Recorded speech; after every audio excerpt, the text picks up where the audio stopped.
Sam, I've got a question for you to get started then. Tell us a bit about your background. What brought you into the field of coaching and somatics? And if I may ask, what we call in coaching a compound question, which is a series of back questions. So what brought you to into the field of somatics and coaching, but then how did you end up here with us, head of training at the Somatic School? Yeah, thanks, Nathan. So I would say I'm a recovering achiever. My first career was in local government at the NHS. I also set up international development charity in Morocco and ran a record label. And really, when all of those things failed to really align to my sense of purpose and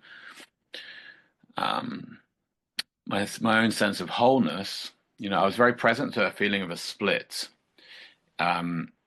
being very strategic and active, logical with the mind, but also kind of playing the game of society, as it were. And then some real dissonance in me that kind of hit me around 2018. Where my feeling self, my spiritual side, my emotional side were all a unity, of course, but there was something in me that felt separated. And so initially that took me into the realm of psychotherapy. I trained in integrative transpersonal psychotherapy that was very influenced by Gestalt and Carl Jung and Carl Rogers, and was integrative, which was wonderful. But it was also around the time that there were so many exciting discoveries happening in the field of science. So interpersonal neurobiology, the social neuroscience stuff, the polyvagal theory, the understanding of trauma. And it didn't feel like my psychotherapy training was sufficient. So I got into somatics. I got into coaching as well. And when I actually found by chance an advert for the very first Somatic School somatic coaching course at the start of 2019, late tail end 2018, start 2019. It just struck me that this was possibly something that could do everything I needed or wanted my way of working to do. Somatic School, we talk about being true to coaching and true to somatics. Well, what struck me about the model that we use at the Somatic School is it's coaching, but it was very broad, very integrative, and very informed through the psychotherapies. And it really just sort of struck a chord that transformation can be, we can work at depth, and we can work deeply, but we can also make great things happen in the world. And this seemed to be a sweet spot. So I got on the call. I got on the call with Nathan, and Nathan enrolled me there and then on the spot. We haven't really looked back. But really, the school itself has evolved in this very kind of sense and respond kind of way. And here we are, kind of stewarding the business forward in a way that we feel really aligns with the way that we coach. How about you, Nathan? Well, I should mention. Yeah. Sorry, go. Yeah, go ahead. No, I should mention that I remember when I had my first call with Sam, and from that very first conversation, I knew Sam was going to be our head of training one day. Have you ever had, and some of you may have had that experience where you just have that sort of strange, uncanny knowing, a real intuition? And I had, this is before Sam knew. Yeah. or had opted in to that particular. I had opted in. I thought Nathan was being a bit funny around me, to be honest, for the following 6 months. But then when you invited me into the training team, it all started to make sense. Which was later, which was actually later It was the year before the pandemic, so it was around November 2019 that you made that invitation. So it's been. Yeah. I remember saying to Sam, because can't remember, it was one of our early conversations, I said, this might be a bit premature to name this now, but I've learned to kind of really trust that inner knowing, that sense of intuition, when it's really that very strong felt sense of rightness. So I said to Sam, I've learned to trust this now. So it does feel a little, perhaps it's premature. There was something about the timing that felt quite early to express that. I thought I could see you training on the course and I'd love to invite you into that process. But we began the conversation rolling then, and I remember from there we just looked at like what was the process of actually bringing you into. Yeah, and it was a process because I also then took multiple trainings, like training in focusing, training in Hakomi, training in constellations, training in internal family systems, right. Experiencing somatic experiencing, doing a lot of shamanic work as well.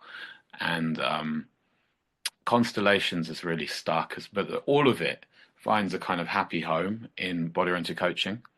So it's been, it's a privilege really to be part of what feels like an evolving body of work, but like the body of work is in a way kind of leading us forward. Yeah, lovely. Well, thanks, Sam. I feel like that's a nice, like, as you share all of those diverse and that variety of modalities that you just named, that feels like a nice segue into my journey, because that's your journey, Nathan. How did this come about, the Somatic School? Right, yeah. So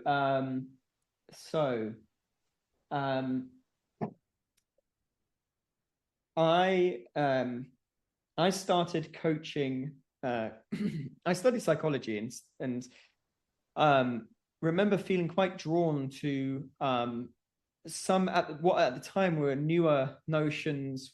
What was emerging at the time was a kind of more of an emphasis on positive psychology, which place themselves more of an emphasis on what helps humans flourish and thrive, in contrast to a disease, disorder, and dysfunction, and a more pathology model of psychology. I was very interested in that, the whole notion of what can we learn about psychology that helps people flourish and thrive. And so and I remember as well actually being very interested in the notion of the locus of control and something about people's autonomy and agency and to live authentically and things like that. But after graduating, I remember feeling very much that I had always been very sensitive soul, and felt that working as a psychotherapist or a psychologist or even a psychologist right off the bat, particularly I was interested in psychotherapy, but felt that would be a jump for me at that time. I wasn't ready for that. Felt like I'd be too sensitive, too empathetic.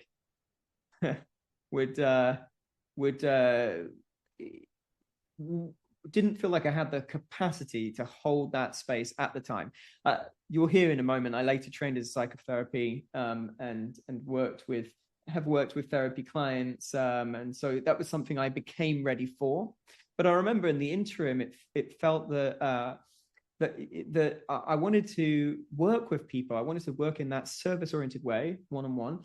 But and if it wasn't therapy, then what could it be? And my friend of mine started working at a leadership development consultancy. So I thought, maybe consulting.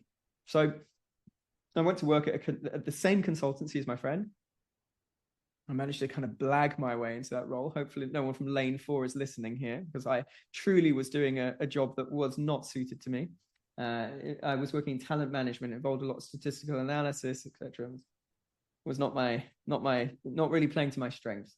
And but it was at this consultancy that I discovered the whole the art and craft of what we call coaching, because all of the consultants were executive coaches. It was the first time I was introduced to the practice of coaching as distinct from therapy.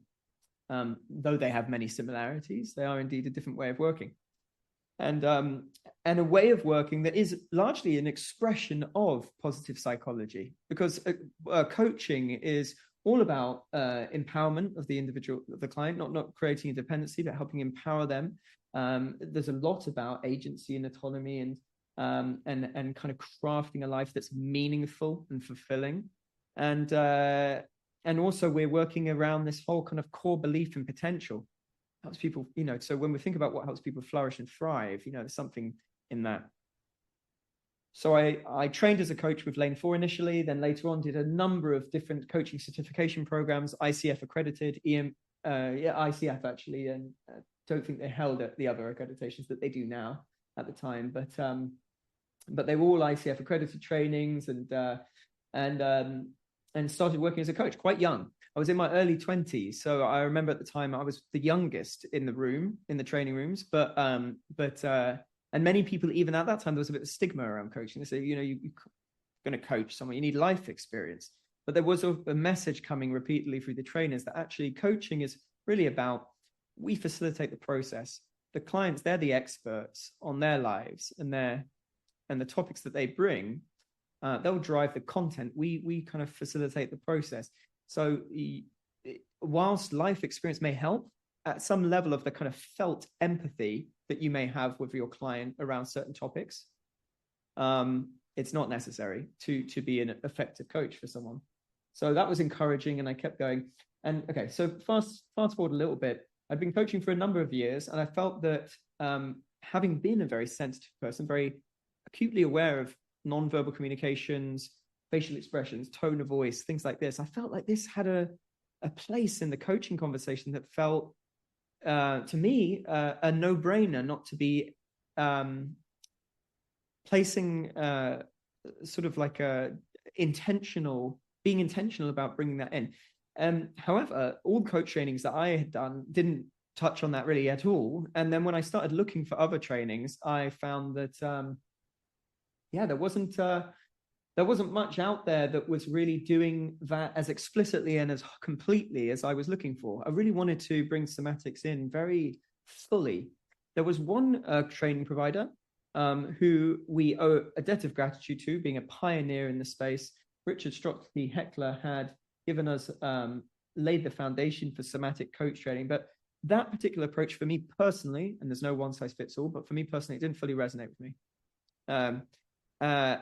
That way of working didn't quite connect for me. I was looking for something that was working very much with, as I might describe it today, the language I might use today is like kind of a bottom-up, receptive, deep listening, a kind of almost like I might describe it today, the language I might use today would be almost like a reverence for what the body knows. This kind of, So I'll try and keep this last bit a bit short here. So basically, I worked for an organization that described themselves as 51% feminine, 49% masculine. An interesting thing to, and it was there that I really experienced in first of all just how connected we are at a visceral level, because it was a lot to do with embodiment, and also in meetings we used to say, if somebody shared something, we used to say, "Oh, I've got like a gripping in my chest right now," as I hear you say that. So we pause and we take time. And be like, well, what's that? Like, that's valid. It was the first time in my life I'd ever experienced people in a work setting bringing in the communications of the body as a valid source of data or information for our meetings, And shortly after that, I discovered the body psychotherapy. So Sam you mentioned a few of these modalities, Sam. I'm mindful I'm talking to you. I'm also talking to the group at the same time. It's a funny kind of thing. Can't help myself, I guess. Yeah, is like, I trained in Hakomi, in focusing, did some Gestalt training, for a long period, did sort of like, went to authentic movement circles, participated in body mind centering trainings, kind of deep dive into somatics, and these training in these established body psychotherapies, each of which share one thing in common, which is that they're process oriented. And a process orientation is a particular way of working that says nothing's broken, nothing needs to be fixed, and we are engaging with our clients as already whole. And so that's the starting point. And then from there, we're then working to, like a steward or a midwife, to support, or and we'll talk more about this, I'm sure, about this kind of what might be, you might describe as like an intelligent unfolding process. And yeah, we can talk more about that later, but for now, that's something I felt a deep resonance with. And all the modalities I trained in personally shared that in common. So the Somatic School was born basically out of the desire to create the coach training that I had been searching for myself. So I brought all of those skills back into the context of coaching. The entire time I was doing those trainings, it was in service of working as a coach and working with coaching clients. I wanted to bring those skills into those conversations specifically.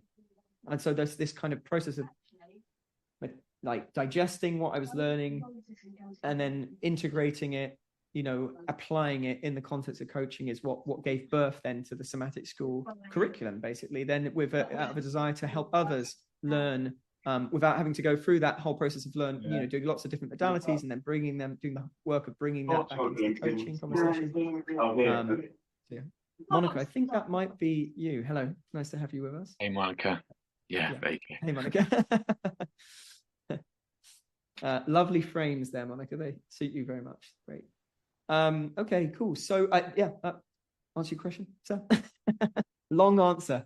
It does, yeah, long answer. But yeah, there's a lot in this, and what I get from it is we are looking to honor the simplicity, right? We're in this kind of do the least. How do you get maximum results from non-doing in a way, doing the least? But there's quite a bit that goes into the background to almost allow us to really settle into that place and have that do the work. So for the coach, for the client. So what does body-oriented coaching mean to you, Nathan, now as it is now? Yeah. Isn't there an expression, maybe someone can type this into the chat if you've heard of it, it's something like, simplicity exists on the other side of something. Complexity, I think. Maybe. Something like that. It speaks to the sentiment of what you were saying there, Sam, and I guess it takes time to simplify. I think that's definitely the process we're in now. In fact, us stepping into the training for all of the intakes this year, if you weren't here earlier, Sam and I are going to be training on these intakes, is to enhance the course. But enhancement to us is actually a process of subtraction, really, more than anything. It's a distillation or a refining. It's like becoming simpler and simpler. How do we do less and less and accomplish more and more in the process, because we're getting closer and closer to what is essential, what is truly essential. So to answer your question, Sam, I guess body-oriented coaching is true to somatics and true to coaching in equal measure. That's the first thing to mention. A lot of the time when coaches begin to bring the body into their coaching work, sometimes lose some of the fundamentals of coaching in that process. Like coaching work can become quite directive as some coaches bring the body into their work, and sometimes there's even an agenda that sorts of creeps in unbeknownst to the coach. And some of you this may be a bit of didn't think about it like that before, but with some we hear all time again, how do I get my clients in their body? My clients are so stuck in their head, or the clients are talking and thinking all the time. How do I get them in their body?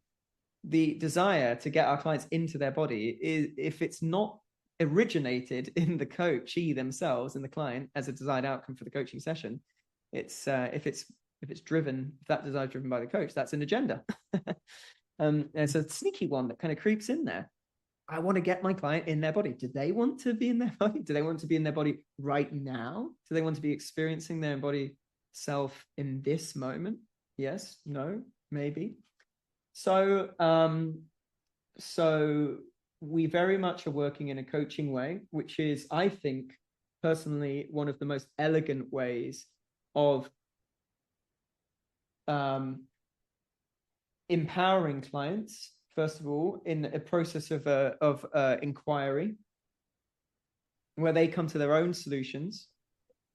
Yeah. But importantly, there's this expression that says our clients are creative, resourceful, and whole. And that's what makes coaching distinct from some therapies. Our clients are naturally creative, resourceful, and whole. Well, a coaching approach, and particularly body-oriented coaching, I personally think is one of the most, I'm curious to hear what you think about this, Sam, but it's one of the most elegant ways, I think, of helping clients see that for themselves. They say, oh, I am creative. I am resourceful. I am already whole. Through the coaching work, I experienced that for myself. Sam, I'll pause there, maybe let you respond, because I have a little bit more to say on what body oriented coaching means. That's the coaching side, the kind of. Yeah. I mean, I'd just also say for me, I see it as finding the best of all worlds, including the mind, including our full sensing and knowing apparatus and capacities, connecting with the wisdom of that information, the emotions, the sensations, the felt sense, and of our intuition, but not at the detriment to the mind. So it's having this integrated, having ourselves as coach being an integrated place of presence, enabling our clients to access the same, and in that place, supporting them to really find that knowing of creative, resourceful, and whole, that knowing of clarity, that knowing of flow for their life. Yeah, lovely. That we often say, don't throw the baby out with the bathwater, because quite often if you have a desire to work somatically as well, sometimes it's like, okay, enough speaking, no more thinking now. Let's just feel, let's sense ourselves.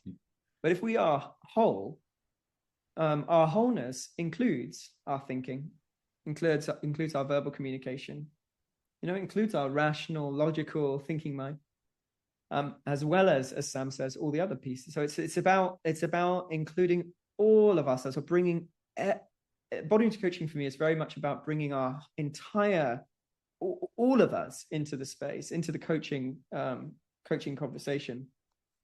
And then importantly, I think that, I would almost go as far to say that the notion that body and mind are separate is in the evolution of the human species is a relatively new concept. And we don't see it in all cultures, and we certainly don't see it in lots of non-dominant cultures and like First Nations and indigenous peoples around the world. So, we often use the language, the body-mind, one word, to describe the body and mind as a unified whole. And it changes things when you start to engage in a conversation from this perspective, because now no longer do we only think, in this one particular way, but we involve our full sensory capabilities into our sense-making process. And that opens up just worlds within worlds, and this is actually well supported by some of the latest science. In fact, the cutting edge of cognitive science, we now refers to as 4E, stands for enacted, extended, embedded, and embodied. And so even the latest thinking around cognition, cognitive sciences are moving in this direction that sort of implies that the mind is not encaged within the skull, or that it exists solely within the brain. But anyway, before I get too technical with things, the last thing to say is, what are we up to as body-oriented coaches? And I would say it's this. We to summarize, I'd say that we are creating conditions. We are creating the conditions to support this self-organizing principle. Well, this, we mentioned intelligent unfolding earlier. What does that mean? Well, we have to look at it. The notion of complex living systems, and actually, we see this across many different disciplines. But there is in psychology they call it the actualizing tendency. In many sciences they talk about self-organization, and there's a notion that if the conditions allow for it, life wants to thrive and emerge and evolve.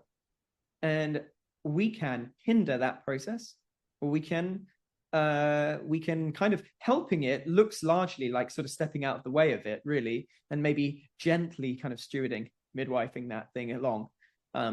And that's why we say do less but accomplish more in many ways, because there's something in that I think is it's super important. I think that's what we're up to as body image coaches, is working towards creating the conditions for that emergence and for that self-organizing principle kind of to work its magic in the lives of our clients. Yeah, I think that's what makes coaching and body-oriented coaching really life-giving and actually energizing. You know, a lot of the time I'll come out of my sessions, including my supervision sessions, which I'm now doing in a body-oriented way as well.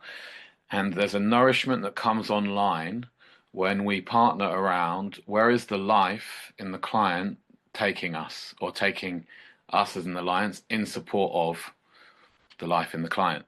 So when we listen for what wants to emerge and we support that to come forward with a feeling of rightness and knowing, and there is energy and life within it. So it's itself quite an enlivening process to work like this. And of course, that's what we're also trying to do with the business.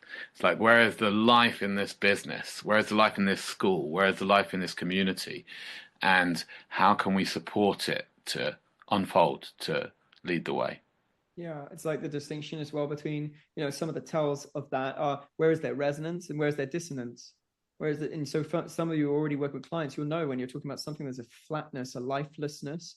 And when they're talking about something where they become animated, they're gesturing, and you hear the prosody in their voice, or the volume of their voice increasing as they become more animated, and their facial expressions light up. There's a sparkle in their eyes. And so, there's resonance there. And there's an intelligence to that. If we're attuned and we're tracking our clients and we notice this, we can work with that and say, oh, let's follow that. Let's follow that. Sam, what you've just said there leads me to asking a question. I have curiosity. So you've trained this course for several years now.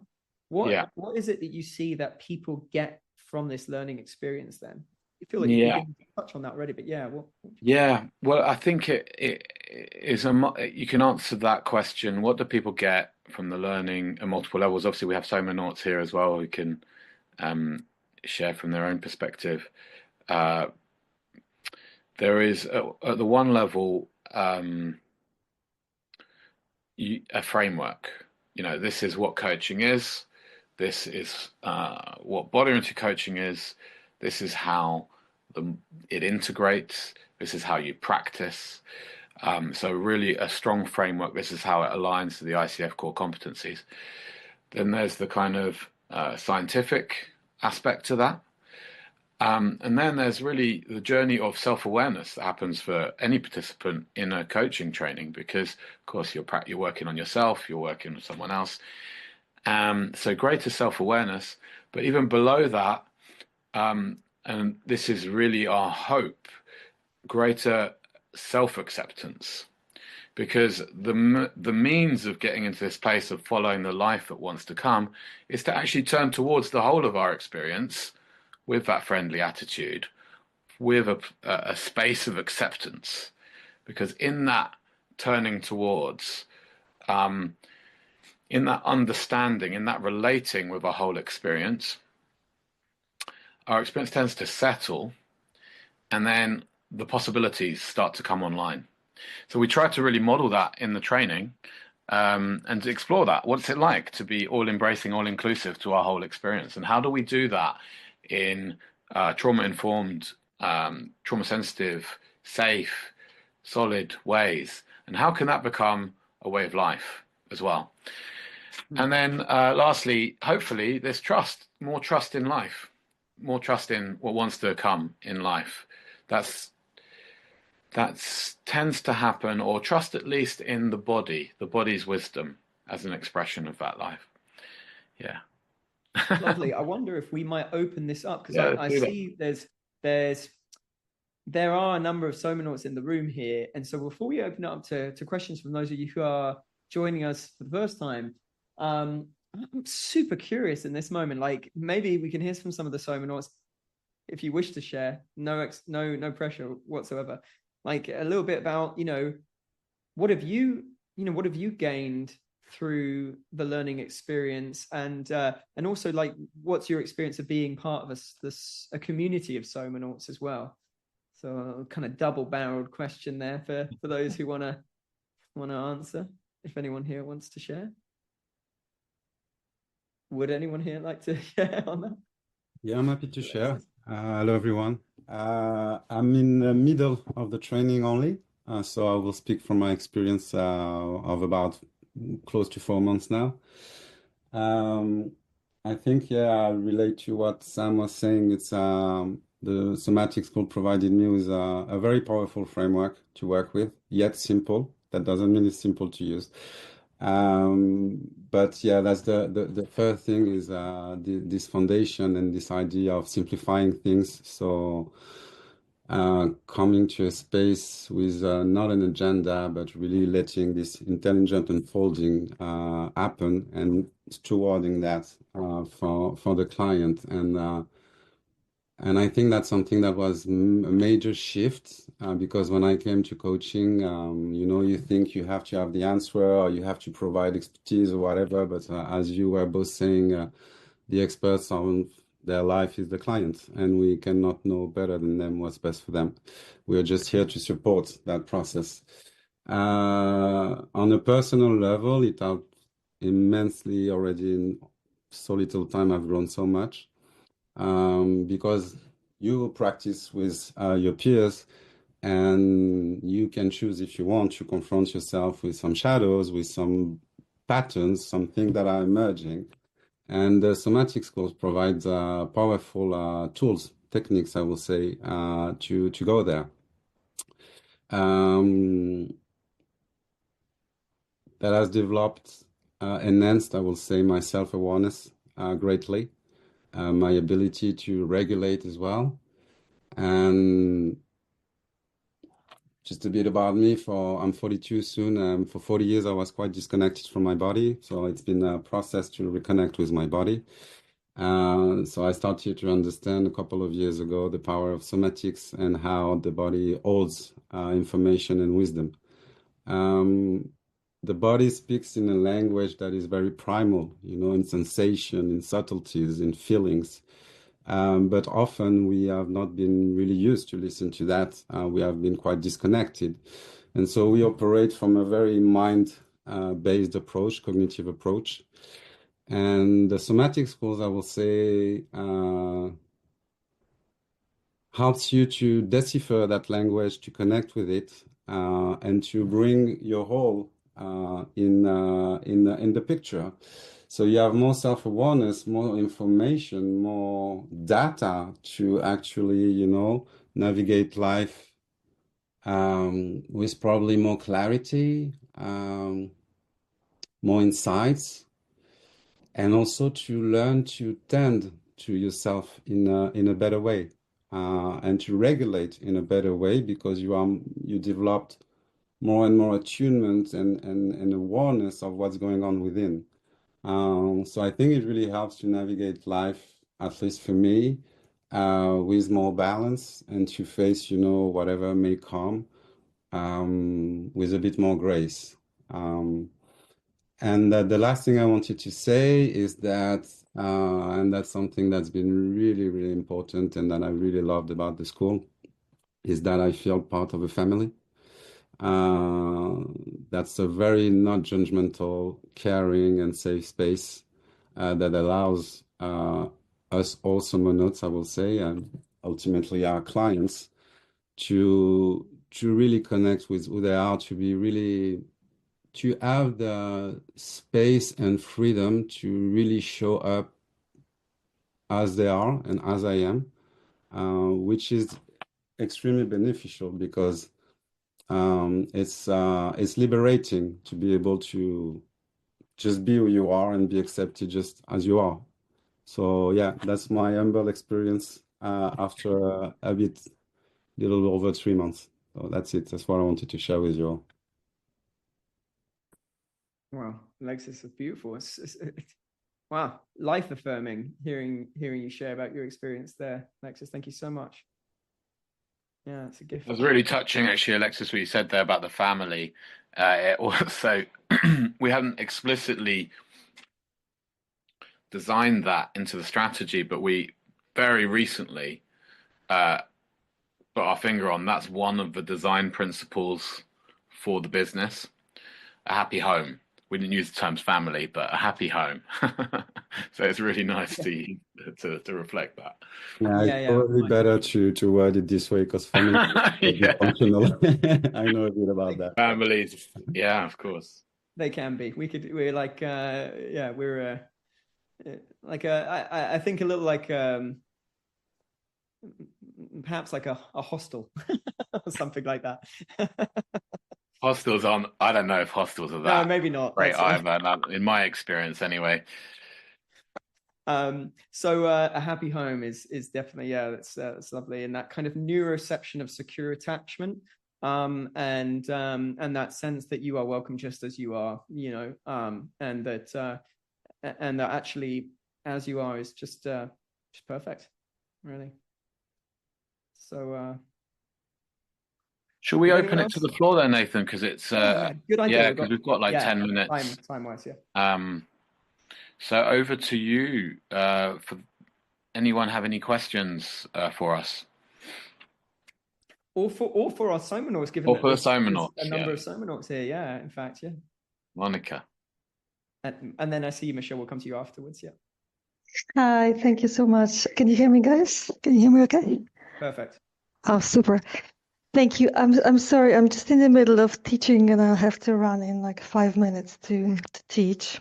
So sorry about the noise earlier. I just wanted to ask you because I've been observing you guys for a while.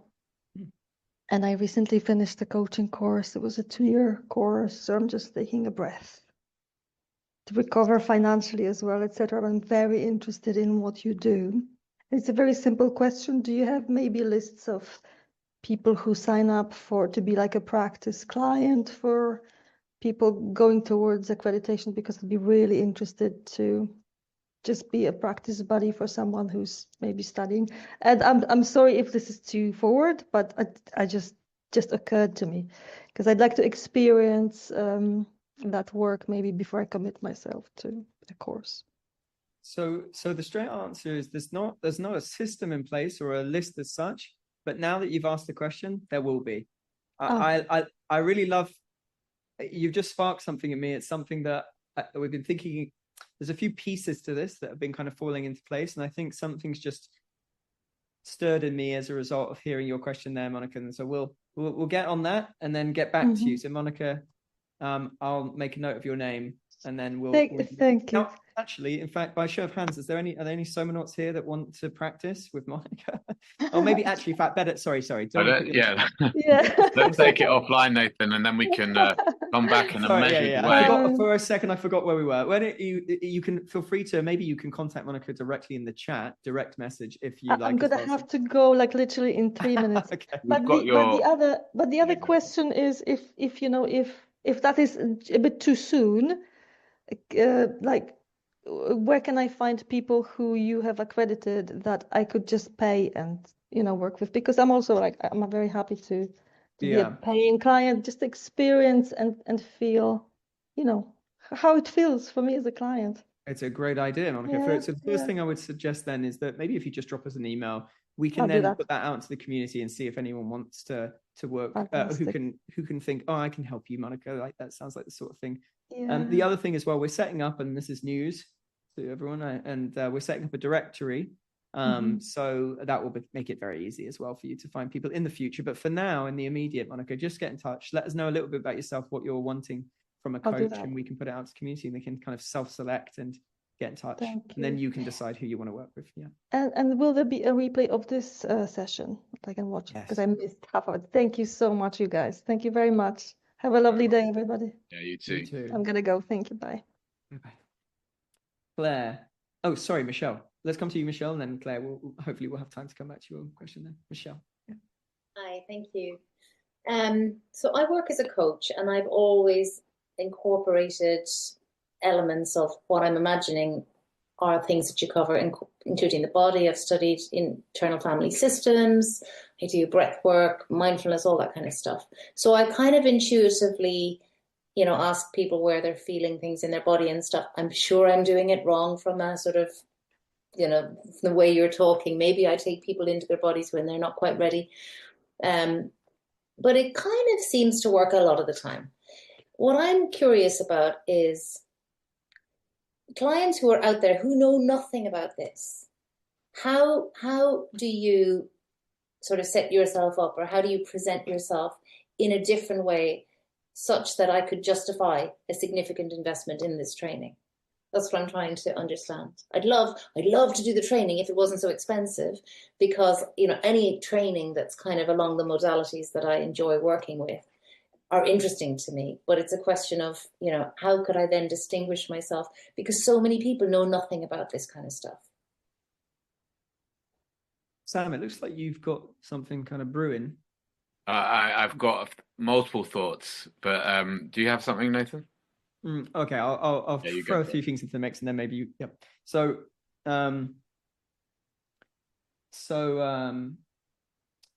you know, it's interesting. One of the things I often think with coaches who are marketing their services is that, you know, when we're thinking about training a particular modality, you might think, well, how do I then sell this? You know, body into coaching, and this is a left field response to your question, but it's like when you think about what a client or a potential coaching client is actually investing in when they come to work with you, it's not the skill set that you possess or the techniques or the approach that you use. It's the outcomes that you can potentially support them to get in their life. So a question might be rather like, what is it about this? Might be, you know, what does this do for people?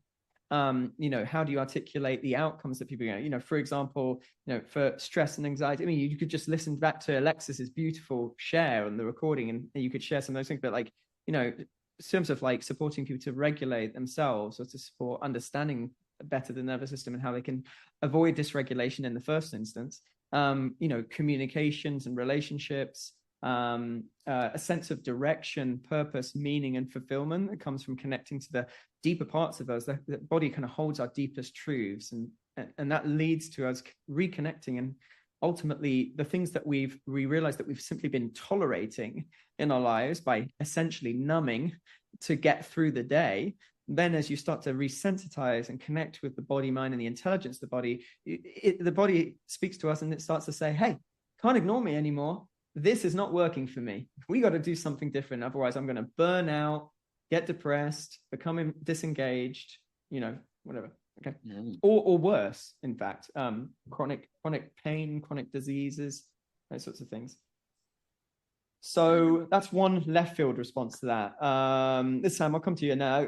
I got more. Yeah, I would just go along the same lines, Michelle, which is that people pay for the value that they perceive they're going to get, and what this enables you to experience is a deep level, this feeling of you know, success can feel good. We can live life in a nourishing, meaningful, healthy, good way, and also get stuff done. And I think there's a lot of people out there who don't believe that's possible. So that's one part of it. The other part of it is being able to work at depth without being out of your depth. It's being able to unlock those deeper areas, which is why we worked in this way in the first place, because people often get stuck in their patterns. By bringing this kind of attention to the pattern, it can release at a deeper level.